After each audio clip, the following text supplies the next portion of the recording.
Hey guys, welcome back to the channel. I added another toy to the stable. This is a Coffee Creek manufacturing trailer. It's 18 foot long. Got it hooked up to the Tremor over there. Thought I would just do a little review on it. I've had it for about 3 months now. Used it a few times. Here you go here. Coffee Creek manufacturers out of Antler, Oklahoma. I've never heard of these guys before, but my local APC trailer dealer had them on their lot, and honestly I went to probably 5 different trailer companies, I guess, and I really like this one the best. Now here's the thing, I did a lot of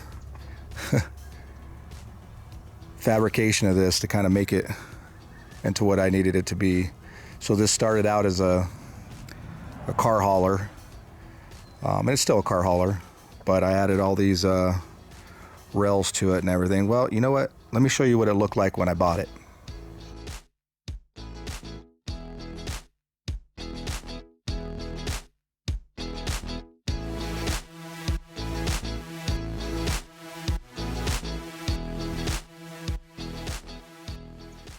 Okay, so now that you've seen the way that it came, let me kind of show you what I added to it. So this is, I believe, I want to say 74 inches wide by 18 foot long. I can't remember exactly the width of it, but it's pretty wide. So first thing I added, you see these rails right here on the side.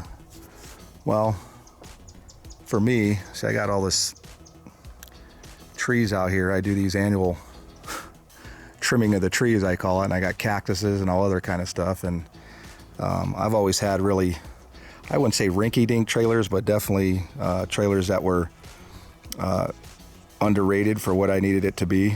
Well, I guess they're rated for what they needed to be, but I typically had single axle 3,500 pound, and I was overloading them, taking things to the dump. Here, let me show you one of those.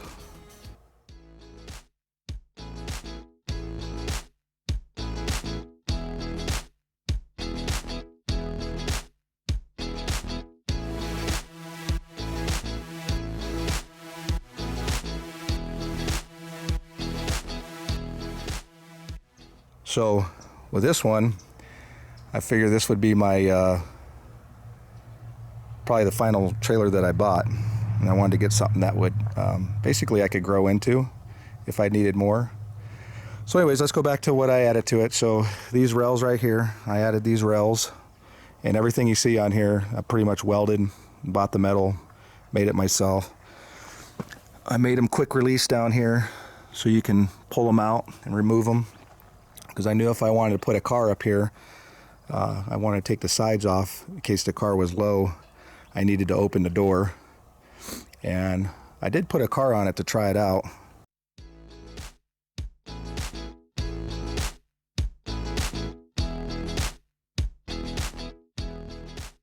So that's what it looked like with the wife's car on it. Everything did okay. I took it out for probably a 20-mile trip, and it was very nice and smooth. Of course, when you got it hooked to this beast, it really doesn't matter. But anyway, so back to the trailer.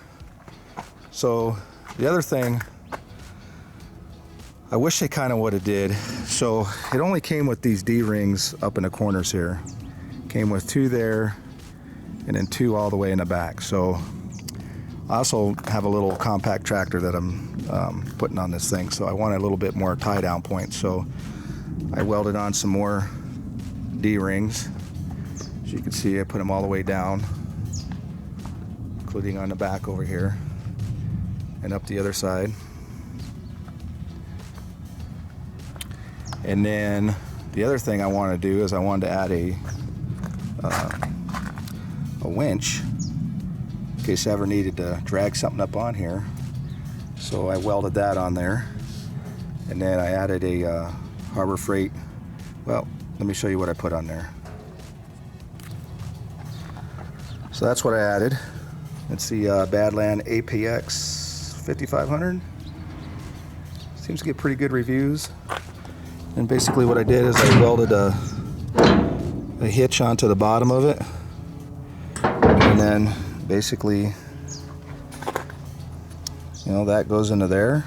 And I also added this box up here. That's also a Harbor Freight box. And inside of here, a battery box in there, a bunch of tie down straps and all the other good stuff, and then the cables just come out attached to the 2 points on the winch, and we're good to go. So coming around to the back, same thing, I did the rails over here, and then this has got the two 7,000 pound axles on it, so it's 14,000 total weight. I think it's rated at, I want to say 8,200 pounds. So for me, this is more than I'll ever need, I think. And then come around the back, I made this gate, and it opens up. Basically pull these two pins right here. These open up nice and wide. Gets out of the way. They swing all the way back. And then the ramps for it are big metal ramps that come out right here, which are nice, and they pull straight back and then hook up to this thing here. LED lights. It's fully painted, top and bottom. And I always wanted a steel trailer because out in Arizona, I mean, like today, I think it's probably going to be 110, and it's dry. It's dry as a popcorn fart. And I just didn't want to have to deal with wood anymore, drying out. I just like the idea of steel, very low maintenance. You're going to pay a little bit more for it, but I figure this is going to be my forever trailer. I might as well spend the extra coin and get the steel deck. And then, so, now granted, guys, I'm not a trailer connoisseur, so I don't, pretend to know everything about trailers. But I can tell you a couple things I wish they would have done. So, I like this. There's nothing wrong with it, and I like that it's got the drop foot down there. But see how this is welded in? So if this thing ever takes a crap, that's going to be a pain in the ass to replace.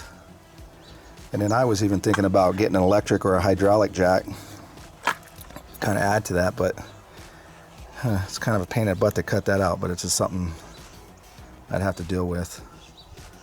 I do have the safety chains off of it right now because I'm storing it, and I don't want people to steal it using those safety chains. This Harbor Freight box, you see this down here, I welded a support brace underneath it because it was only supported by this cross member that went in there, so I put that on there to give it extra weight. But that's not a problem of Coffee Creek, that was my own thing. The other thing I wish they would have done, so this only comes with brakes on the rear and not on the front. And I wish I would have got brakes on both axles. I'm actually going to add some brakes onto that. It's not much. It's probably about, I want to say I could probably get away with about $400 to add it. It won't be that big of an issue, but so full disclosure, this trailer cost about $6,500, which, I don't know, it is a very well-built trailer. I'm not complaining at all, but I just wish I would have paid the extra $400 if they would have just put the brakes on it, and that way I wouldn't have to done it myself. Other than those two things, I don't really have too much problem. Everything else seems to be very well built. All the welds are real good. It's got a nice LED package on it. I don't have my other trailer, even though I put my plate up here. Sorry, where am I at? Over there. I put my plate over there. My other trailer, they always had the plate hanger down here, and that thing, you always see the trailers, they always tear the plates up. Well, over here they put it off to the side on the fender back here, and it's lit. So in the normal circumstances, I think that is a much better place for it to be, so it doesn't drag on the ground and get all tore up. I think it's a lot better than having them back here, but now I got my plate up like that, so I don't have to worry about it. But everything else, I really like the trailer. I really don't have any issues with it. Let me show you what I put on it recently, and I think when I went to the dump, I want to say I had almost 3,000 pounds of cactus in there. So this thing handled like a champ, no problem. Now you can see how useful those rails are going to be, because it holds all that stuff in. And I mean, if I strapped them down enough, would that stuff stay in? Yeah, probably, but this gives me more peace of mind. I know I can use it for other things other than just hauling cars. And these things are, again, removable, so I can pop them out and it'll help slide this thing off. And those D-rings that I welded in there, I couldn't get to them because all the stuff was on there, but I was still able to use the outside pockets. See, that back gate will be nice because all this stuff back here, obviously I won't be able to slide out the sides because I made those ones permanent, but this big gate open up and hopefully it'll come out of there. That's a lot of stuff. Hopefully it's under a ton, because the dump charges $15 a ton, and when you go over a ton you got to pay another 15. So if it's 2,001 pounds, I got to pay another 15, so it'll be 30, I think. Not 100% sure, but you see I got my way safe hitch on there. It's saying about 600 pounds. I know that isn't accurate because it said that halfway through this, plus I stand on it and it still says that. So for whatever reason, it doesn't like it likes the heavier weight stuff. There you have it. That's my first run to the dump with the new trailer.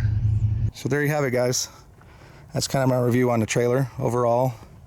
Coffee Creek Manufacturing. Looks like they're a small company, probably just got started a couple of years ago. But I would say overall they definitely know what they're doing. I've crawled over this trailer above, below, every nook and cranny just to, see if I need to reinforce anything or add anything or anything like that. And it all looks, granted, like I told you guys, I'm not a trailer connoisseur, but maybe one other thing. I don't know this a lot because I don't haul a bunch of cars, but I do know some guys like the removable fenders. That may make it easier for them. But for me and my purposes, and these things are really stalled. You can stand and walk on those things. I don't know what they're rated for, but I bet you they're rated pretty heavy. That's kind of the modifications I did to kind of make it my own. That way I can put stuff in it and have a little bit of sides. And when I took it to the dump, and being able to pull those sides off and roll stuff off the side was, made it real easy. So this is a car hauler. I just kind of, made it into what I needed it to be with the, the D-rings, and got the back gate, so that way it's more of a multi-purpose utility / car hauler. And by making it the way that I did with the removable side and stuff, I don't hurt the car hauler aspect of it. It's still able to do everything that a car hauler can do. It just also has the ability to be a utility trailer. Now, one other pro tip for you guys in Arizona. So this is my VIN sticker under here and information. Well, they just put these stickers on here now. A lot of the trailers do that. And if it's sitting out in the sun, it gets baked, dry rots, falls off, looks like crap. So what I did is I put a piece of plastic over it, and then I put some duct tape over that and sealed it, so that way no water, sun doesn't get to it. And if I pull it off, it won't rip the placard off. So that'll help you guys in a real hot, dry, or it's getting baked. For that, I hope you guys like it. Any questions or comments? And here's the guys that I got it from. APC trailer. And I'm not sponsored by anybody. Nobody's paying me to do this. I bought this trailer with my own money, and I'm reviewing it. So, all right, guys, thanks for watching. Till next time.